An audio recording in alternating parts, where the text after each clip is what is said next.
Are you a creature of habit when it comes to side dishes?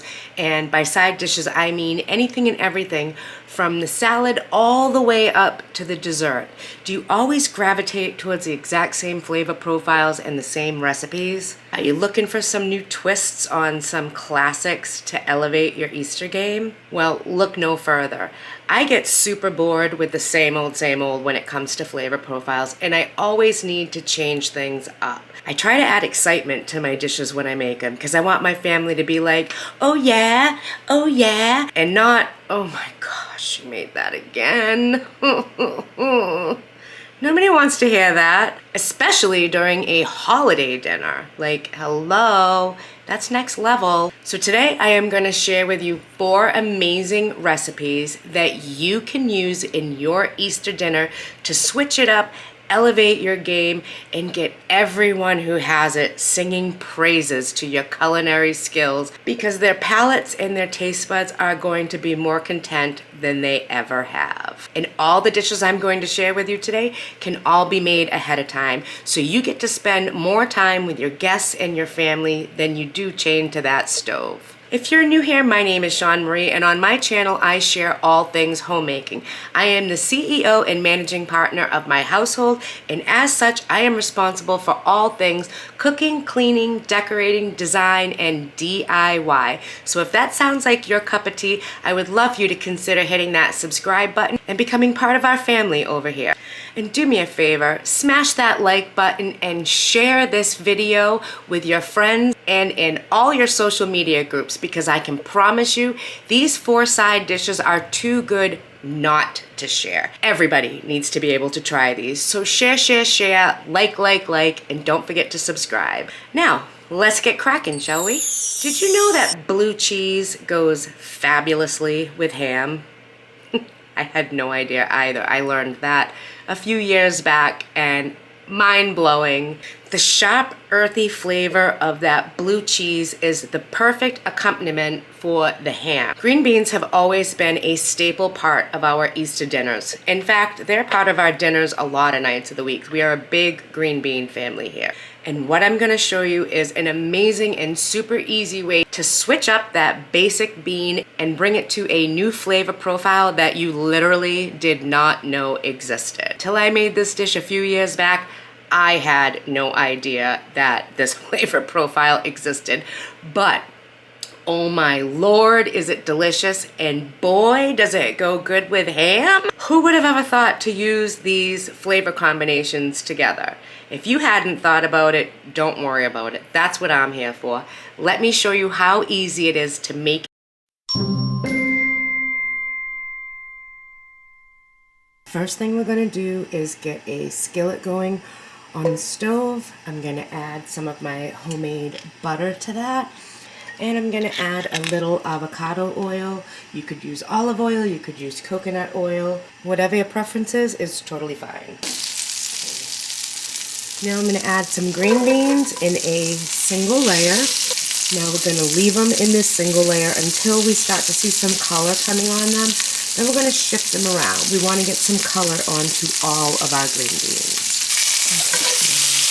Stir that color.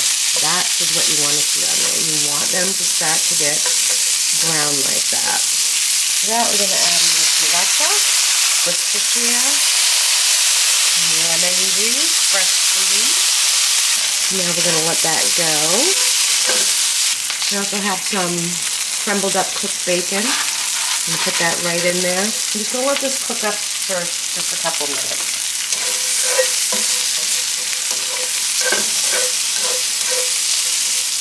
We're done. Easy peasy.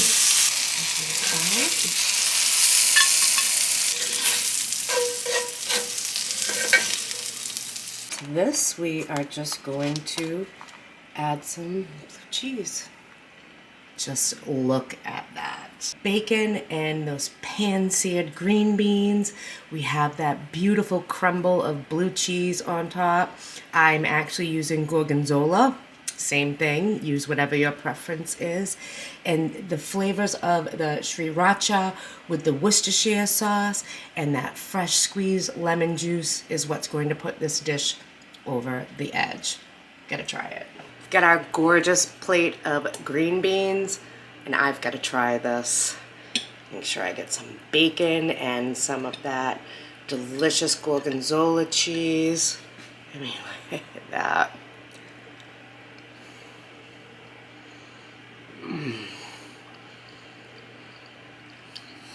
That cheese, I had no idea how good blue cheese went with bacon until I made this dish. This is a phenomenal flavor. The sriracha isn't too much because I can control how much is going in there. You can make it as hot as you'd like. I mean, just look at that. Such an unexpected twist on a traditional green beans dish. This was so good. There is one problem with this dish. You have to make a lot. There's not going to be any left. Green beans, blue cheese, bacon, a little sriracha, a little Worcestershire, and a little lemon juice. Who knew that this dish would pack such flavor? Make this. Trust me. Make the green beans. Different textures and the different flavors elevate your green beans into another stratosphere. These are good. These will be gone before the end of this video, just so you know.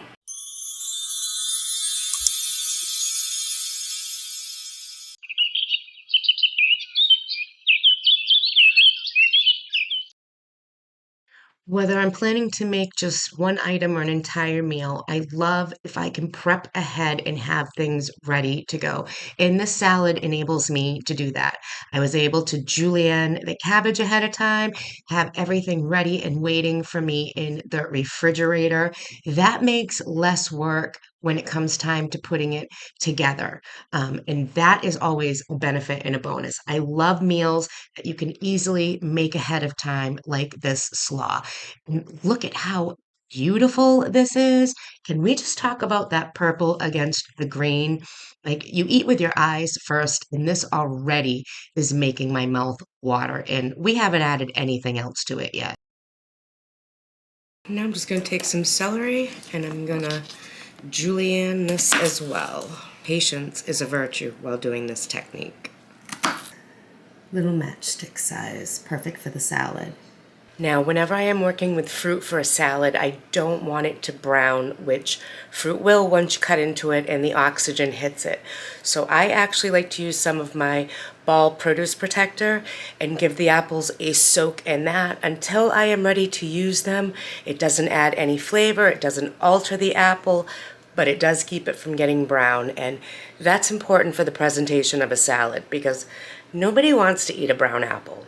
Trust me. Whether you can or not, this is a great thing to have in your pantry for occasions just like this. I just have some cool water in here. I added some of that fruit protector. Give it a stir, and that's going to keep my apples from browning in the salad. Presentation is everything. So I have a nice green apple. We're going to julienne that as best we can. This technique I'm doing right here is what gives my apple the absolute perfect matchstick pieces. They are all uniform and it cuts up so simple and easy, hardly any work at all. Into the bath they go. Make sure those apple slices are all coated in that preserve. And now they'll stay like that until I'm ready to use it. Put my cover on. Good to go. Now we are going to julienne a jalapeno pepper as well, but I'm gonna remove the seeds. If you leave the seeds in, it's gonna be hot. There's gonna be kids eating this. They're not going to like it. So I'm going to take the seeds out. You can leave them in, but make sure you julienne the pepper and don't rub your eyes.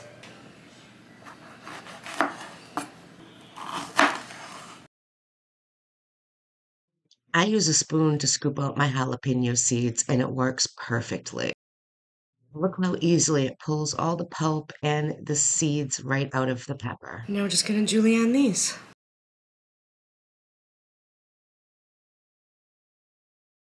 Perfect jalapeno peppers. Now go wash your hands. Next dish was a first for me. I had never tasted it before I made it, and I have to tell you, I was literally blown out of the water. I do not like celery. I do not eat it in anything. It is part of the salad, and it was so delicious.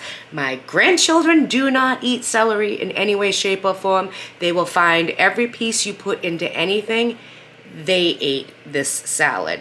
This is a great way to get those picky eaters to eat some foods that are good for them in a way where they don't know that it's good for them because it tastes that good.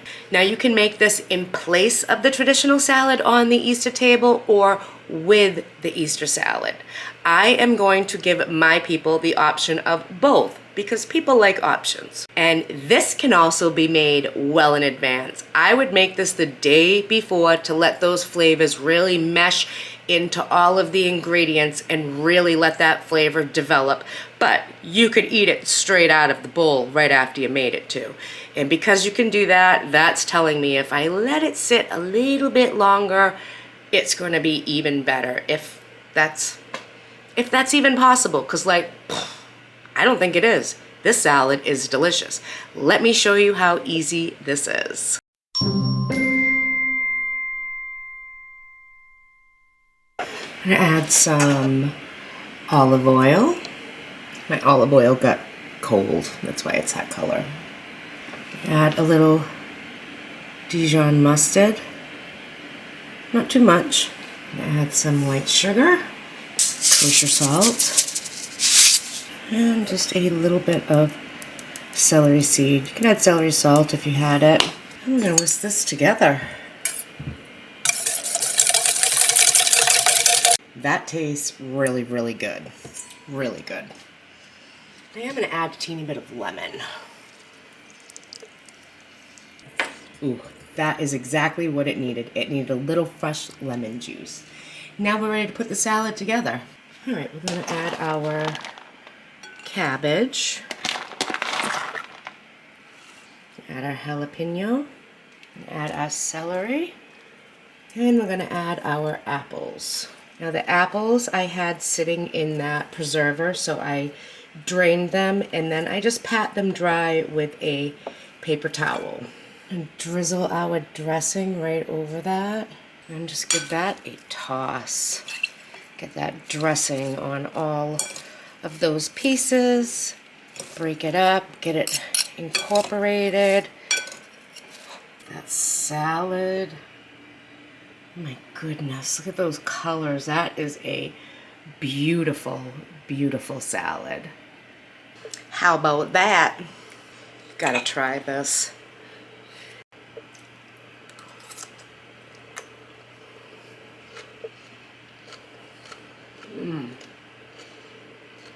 Oh, that's really good.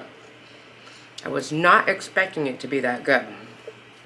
I really like this. This is very refreshing. This emanates springtime to me. This is probably one of the best coleslaws I've ever had in my life. Can taste a little bit of the Dijon in the dressing. We have the right ratio of our olive oil to our vinegar, giving it that perfect balance of acidity, but not too much. And then that fresh lemon juice added, oh my goodness, that made a difference. I love the tartness of the Granny Smith apples with the sweet and tanginess that that dressing has. I'm telling you, this is going to be a new favorite coleslaw in your family. You need to make this. Wow. All the time it took was the time it took to prep and to whip that salad dressing into submission to go all over the salad, because I'm telling you, what a combo.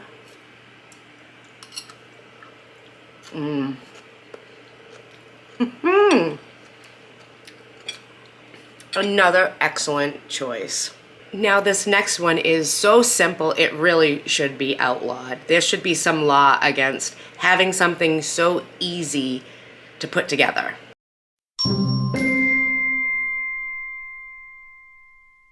Here I'm just taking some pre-made frozen rolls, and I'm actually using Rhodes rolls.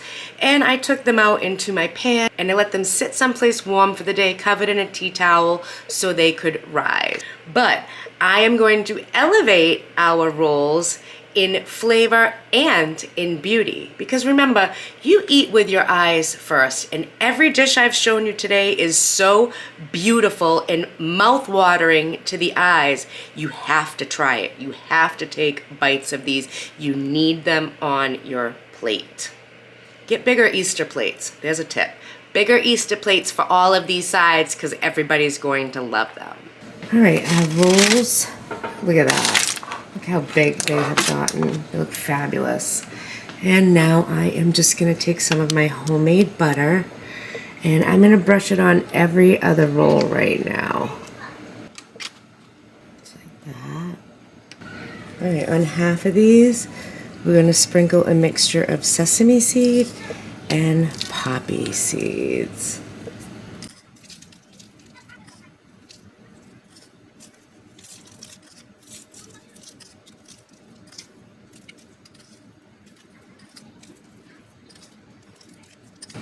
What a difference already. Look at how pretty those are. Fresh our butter on the other ones. And I'm just doing a small batch to show you guys. You guys can do a bigger batch. And it's just easy. It's equal parts of every ingredient we use. Equal parts poppy seeds and sesame seeds. And for this unexpected twist, equal parts of cornmeal and Parmesan cheese. Yeah, you heard that right. Trust me on this one.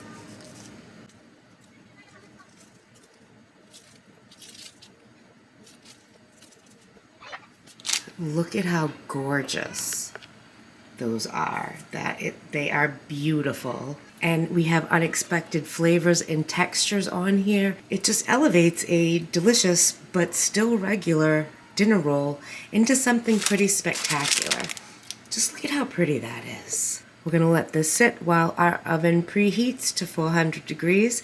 When it's ready, we're gonna pop these in for roughly about 20-25 minutes. And they are done. Oh my goodness, I wish you could smell the cornmeal and the Parmesan. You can even smell the toasted sesame seeds. I mean, look at that. From basic to extra with very little effort. You know what would make this better? Bunny butter. And delicious and soft and perfect. And slice that. Slice our roll open. Get some of our bunny butter right on there. Gonna try the cornmeal Parmesan.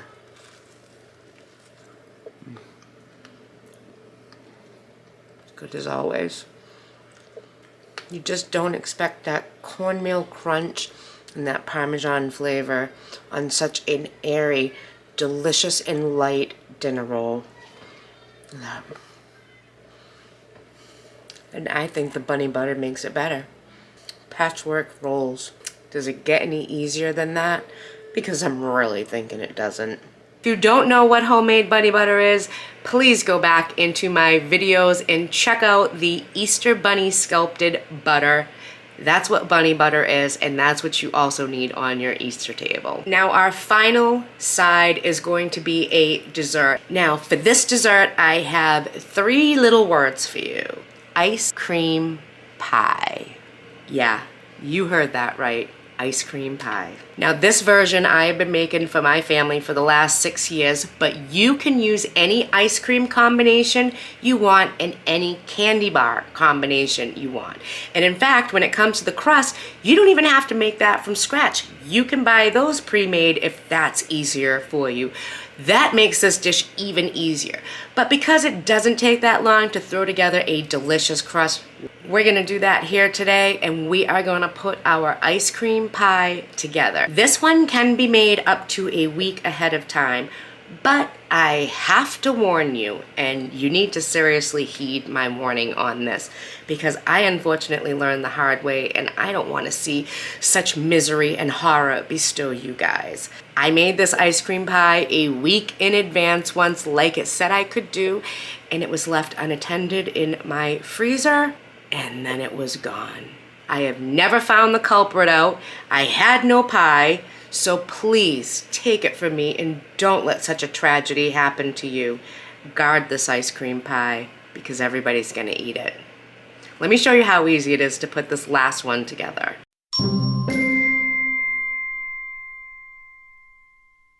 To start, we are going to make a graham cracker crust. Now, I just had whole graham crackers. I put them in a Ziploc bag, and I just used my rolling pin to smash them into crumbs. You can use a food processor if that's what you want, but I wasn't in the mood to clean it up, so this worked good enough for me. Now, we're going to put this in a bowl, add some melted butter to it, put it in a pie plate, and get it in the oven. Let me show you how easy it is to turn these crumbs into a delicious graham cracker crust for our ice cream pie.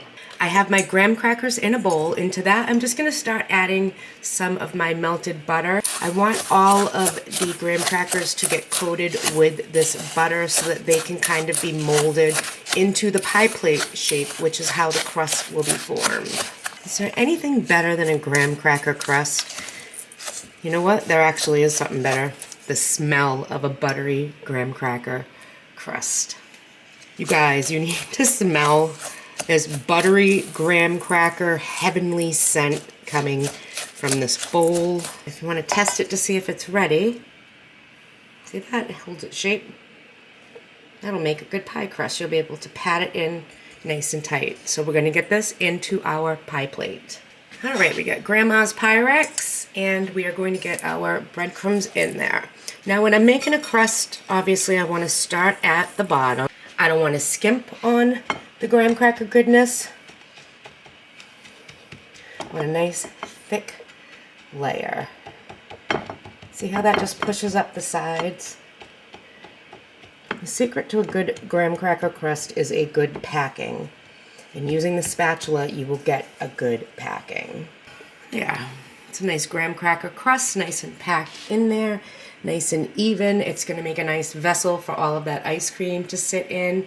And now I am going to put this in a preheated 350-degree oven for just about 5 minutes. I am also taking out 2 pints of vanilla ice cream. I want to be able to stir them together and mix some candy bars into them. I just want it to be a soft ice cream. I'm just going to leave it on the counter for maybe a half hour. Should be exactly where I want it at that point. We've got some candy bars here. This is my family's preference. You can use whatever candy combination you want. My husband's is a Reese's peanut butter cup kind of guy, and I am a total Butterfinger girl. And the grandkids love it all, so it's all good.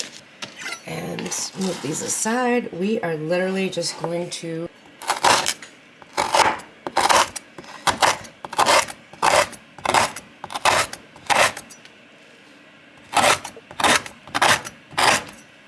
chop it up, and then I'm going to go down the middle.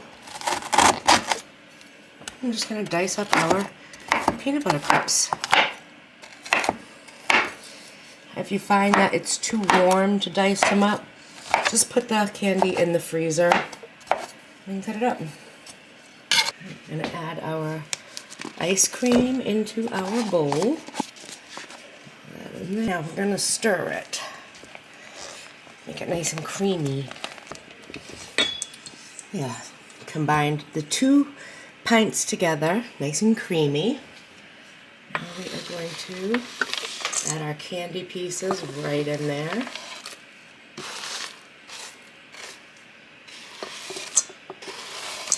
And we're just going to kind of like fold it in there.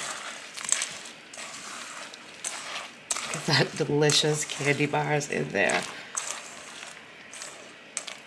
And we have our graham cracker crust. It's all done. It's baked. It smells delicious.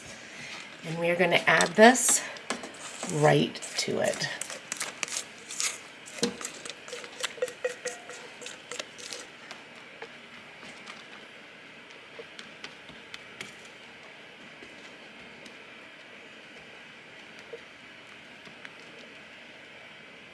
You could put some chocolate chips on top. You could add some more candy on top. You can add anything you want to this, but I like to serve it with either a caramel sauce or a hot fudge sauce. Put some saran wrap right over that, some tight. And we're gonna chill this for about an hour. It's actually been 3 hours later and it froze on an angle because I tilted it kind of a little bit on me unintentionally when I set it in the freezer. But it's all good because it's going to taste delicious. I cannot wait to try this pie. All right, who's ready for some pie? Me! But I know something that will make that even better. What? Ew. Caramel makes everything better. You can see all the candy bar in there, and the ice cream, and that graham cracker crust. What do you think? You ready to try some? Yeah.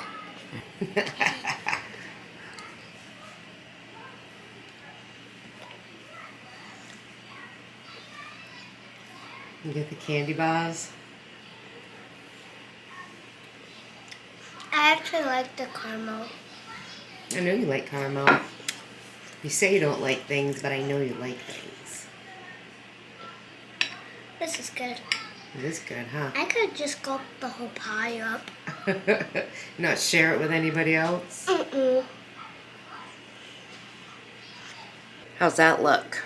That look delicious. Look at the ice cream, got all those candy pieces, and some delicious salted caramel on top. I wish I had some homemade caramel, but I'm all out. You do know you can make your own caramel using sweetened condensed milk, right? That's a whole nother story.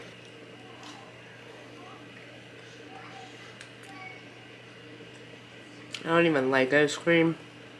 I really don't. And this is so good.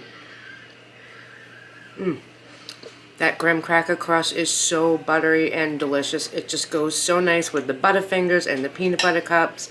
And the vanilla ice cream is just a great neutral background holding it all together. So this is definitely a dessert to add.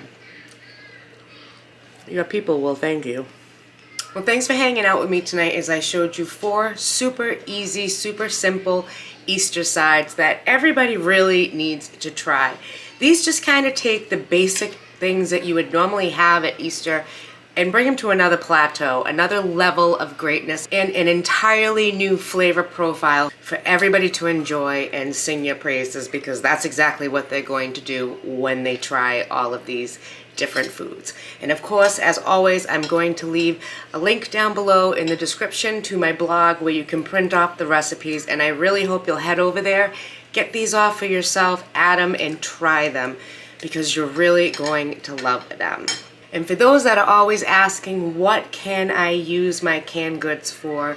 If you have my green beans and bacon recipe canned up in your pantry ready to go, the blue cheese green beans are a perfect recipe for you to use them with. Just drain them really good, pat them dry a little bit before you get them in the pan to get that extra moisture out of them, and proceed as usual with the recipe. We've taken a salad, a side, a dinner roll, and a dessert to a whole new level, and we've done them with items that we can actually make ahead of time, which totally alleviates all of the stress that you face on major holidays, and it gets you out of that kitchen and with your family where you belong, making memories, enjoying each other's time.